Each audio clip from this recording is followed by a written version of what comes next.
The sky was red, not crimson, not the warm red of sunset. It was the color of fresh blood spread across an endless canvas. The world beneath it burned. Cities that had once stretched across continents were now graveyards of twisted steel and shattered concrete. Towers leaned like dying giants.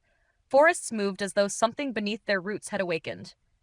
Rivers glowed with an unnatural blue light. And humanity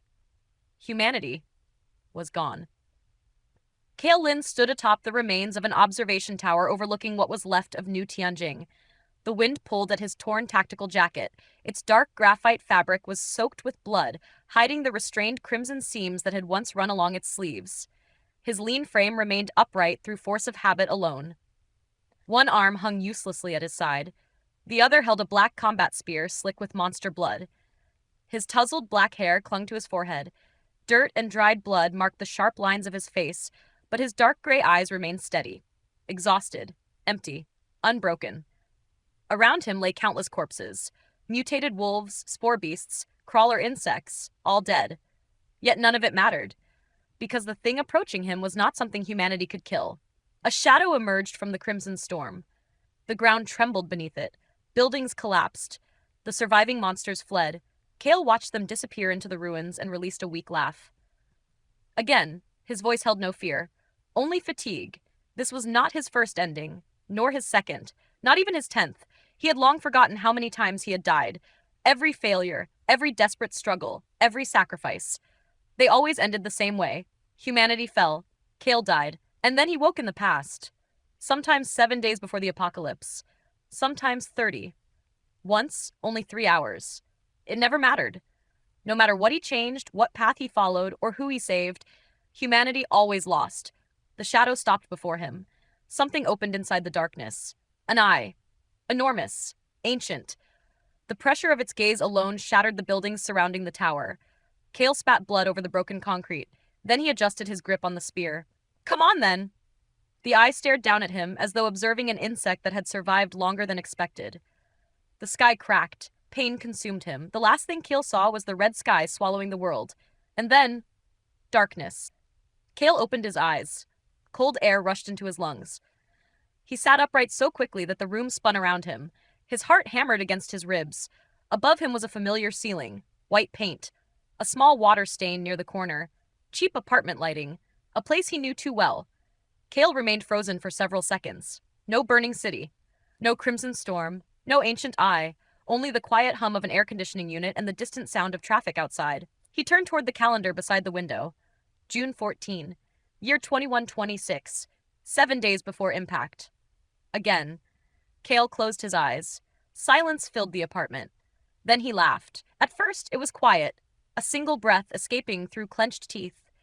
Then it grew louder. Within seconds, the laughter became uncontrollable. His neighbors would probably think he had gone insane. Perhaps they were right. After countless deaths and rebirths, insanity felt like a reasonable outcome. Eventually, the laughter faded. Kael climbed out of bed and walked toward the mirror. The young man staring back at him looked almost unfamiliar. 23 years old, tousled black hair, a sharp jaw and straight nose untouched by scars.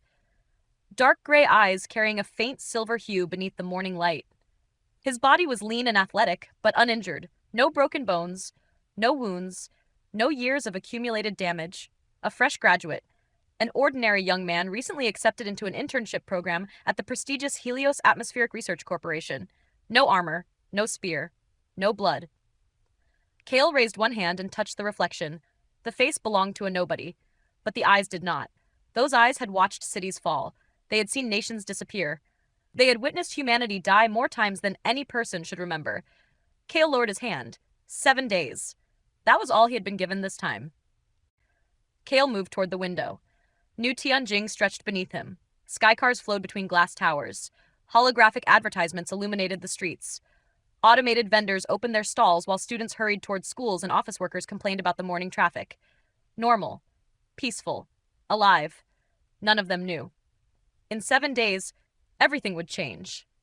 Humanity had predicted an apocalypse. Scientists had warned governments about the approaching celestial object, unstable atmospheric readings, rising mutation rates in isolated ecosystems, and massive solar disturbances. The world prepared for disasters. Storms, earthquakes, food shortages, economic collapse, perhaps even war. But nobody expected what truly arrived. The apocalypse was not a natural disaster. It was evolution. Something carried by the celestial object altered Earth's atmosphere. Plants mutated. Animals transformed. Entirely new species emerged overnight. Predators evolved faster than humanity could adapt. The first monsters appeared less than 6 hours after impact. By the second day, entire cities had vanished. By the end of the first month, nations had collapsed. Within a year, humanity was no longer the dominant species. Humanity became prey. Kael knew every stage of it. He knew which districts would fall first, which roads would become death traps, which emergency shelters would turn into mass graves, which creatures would emerge during the first wave. He knew because he had lived through it. Again, and again, and again. In earlier lives, he had tried warning the world. Governments ignored him. Scientists dismissed him. Security agencies investigated him. The military arrested him. Sometimes he was imprisoned. Sometimes he was used. Sometimes everyone simply waited until his predictions came true. By then, it was always too late. Trying to save everyone was impossible. Trying to convince everyone was a waste of time. This time, Kael would not ask the world to believe him. He would prepare quietly, build strength, gather resources, find the right people. Not politicians, not celebrities, not billionaires. Survivors. Kael sat at his desk and opened the bottom drawer. A blank notebook rested inside. Old-fashioned paper had become uncommon in 2126, but digital records could be traced, monitored, altered, or erased. Paper could not. He placed the notebook on the desk. For a moment, his hand trembled above the first page. Memories pressed against his mind. Countless deaths, countless regrets, countless failures. Faces he had watched disappear in one timeline after another. Kael tightened his grip on the pen. Then he began writing. Survival list. Day 1. Secure transportation. Secure weapons. Withdraw all savings. Day 2. Contact Chen Wei. Contact Dr. Mei Lian. Contact Zhao Ren. Day 3. Secure warehouse district 9. Day 4. Gather supplies. Day 5. Establish the first safe zone. Day 6. Prepare for the first wave. Day 7. Survive. Kael stared at the 3 names. Chen Wei, former delivery rider, one of humanity's strongest fighters in the later years, currently unemployed. Dr. Mei Lian, research scientist, one of the first people to discover that monster evolution followed identifiable patterns, currently ignored by her peers. Zhao Ren, mechanic, future creator of humanity's first armored survival vehicles, currently drowning in debt. In this timeline, none of them knew Kael. Not yet. A faint smile crossed his face. This would not be the first time he recruited them. In one life, Chen Wei had died protecting him. In another, Mei Lian had sacrificed herself to save thousands. In another, Zhao Ren had held back a monster horde for 3 days so that an entire settlement could escape. Good people. Capable people. People worth saving. This time, Kael intended to reach them before the world broke them. The communicator buzzed. A holographic notification appeared above the desk. Helios Atmospheric Research Corporation. Reminder. Internship orientation begins at 9 o'clock. Kael stared at the message. Helios. To most people, it was one of the most prestigious research corporations in the world.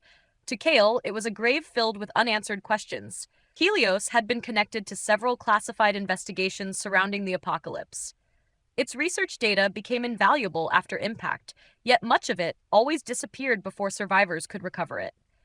In one timeline, Kael had never entered the company. In another, he had died inside its headquarters. And in one, he had discovered something. A clue connected to the celestial object. A clue that had vanished before he could understand it. Kael leaned back in his chair. Perhaps this rebirth was not merely another repetition. Perhaps this time, he could learn why the apocalypse kept returning. Outside the window, dark clouds gathered over New Tianjing. The weather forecast predicted ordinary rain, nothing unusual, nothing dangerous. Kael knew better because in exactly 7 days, the sky would turn red and the end of the world would begin.